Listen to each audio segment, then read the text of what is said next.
talked in a previous video about what it takes to be great, what it takes to be good, that sort of thing. A thing that I was trying to stress in that is that being aware of your weaknesses is really important if you want to get better, and knowing what it is you need to work on is a vital skill. I, like a lot of people, practice scales, practice various types of scales, major and minor pentatonics. You have probably heard it's like the bread and butter for bass players. It can get you through so many situations.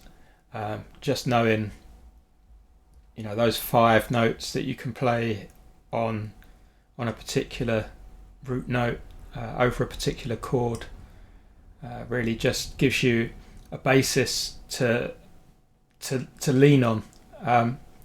Now, the thing that I talked about in my Learning to Groove video was about how I play quite simply, and I'm always focusing on getting back to the one. And I talked a lot there about not really being overly concerned with lots of notes, lots of flashy fills, that sort of thing. What it did do for me is to think about my fills a little bit more. So there's things that I do that I'm comfortable with, things that I do that I've practiced a lot, and quite a lot of the time I'll mirror what I played down here, and I'll just play it above the 12th fret because it's dead simple to do, and I'm just, it's something that happens in the spur of the moment when I'm thinking about playing or just playing, and then that's just what happens. That's where my hand goes. There's a couple of other things that just kind of come out, but the things that don't come out, and the things that I'm kind of consciously practicing are fills that descend. So there's a bunch of stuff that I listen to, and it'll have like a note that, and then there'll be like a descending fill of some description, and I practice those, like intentionally practice, but I'm almost treating them like static licks, and it's like knowing if I'm in E, knowing that I'll start in a particular place, and it'll just be like a pretty much pre-rehearsed thing. It's not really about being able to apply that across different chords. Certainly not being able to do that in 12 keys. That's not the way I'm practicing it. So with that being said, I was kind of like, well, I can play my 2-octave pentatonics, up and down as I did in the intro, but what I realised was that I can't just play it down on its own. So I've started doing this a little bit today, just as I was thinking about it. So now for the G minor pentatonic, I know the target starting note now.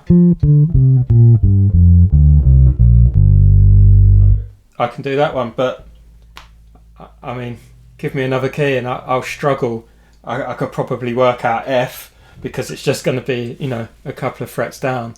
So there's 2 aspects of it. One, I don't really know the note names very well on the G string. Just I know G, and that's about it. It's not something that I really think about.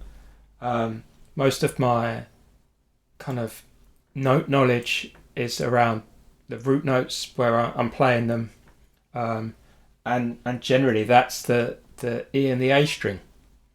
So when people are telling you to learn your fretboard and you don't do it, like me, or you do it enough that it gets you through what you need to do, sometimes it's like, okay, I understand why there's a hole in my playing now. So things to do: learn the notes on the other two strings. I mean, I know a bunch of them, but knowing them without having to think about the octave. I know this is a G, but only because it's there as the octave.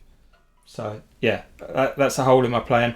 And then just being able to know where to start and playing these scales backwards in all 12 keys, not starting as I did in the warm-up example on the lowest note.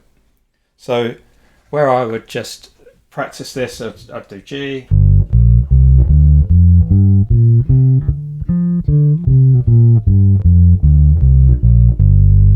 and then I'll go around the circle of fourths or whatever. I could do it in C, etc., etc. I'd probably do C up there, but so now I'm going to be starting from the lowest note, and I'm going to do that in all 12 keys, 5 minutes a day, actual 5 minutes. If you've seen my other video, I'm going to be timing myself, and it's going to be like actual hard work of not noodling, not doing anything else, just literally running through each one. So do the G for 5 minutes, and then move on to the C, and then etc., until I've got 5 minutes done of each one, all 12 keys, and then we'll see how it goes. Is that a hole in your playing? Is that something you've ever thought about? Is there something in your playing that this is triggered, that you might think, actually now I'm thinking, I might not be able to do this? Leave a comment. Let me know what it is you're working on. Let me know if this is something that you've seen for yourself, and I'll see you in the next one.